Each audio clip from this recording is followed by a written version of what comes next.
अस्सलाम वालेकुम मुफ्ती साहब, आपकी बारगाह में एक सवाल अर्ज़ है कि जो आमदन आती है मेरे उसमें बरकत नहीं होती, वो पता नहीं चलता पैसे किधर गए हैं, कोई समझ नहीं आती। तो इसके बारे में थोड़ी रहनुमाई फरमाते हैं। और कर्जा भी बहुत ज़्यादा चढ़ जाता है और चढ़ा हुआ है, तो इसके बारे में रहनुमाई फरमा दीजिएगा, जज़ाकल्लाह खैर।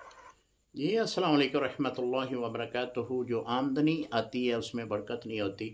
एक तो आप 5 वक़्त की नमाज़ पढ़ा करें, दूसरा अपनी आमदनी में से सदका ज़रूर निकाला करें, क्योंकि सदका जो है वो आपकी आमदनी में बरकत देगा। बाकी जो दरूद शरीफ है इसको कसरत से पढ़ा करें।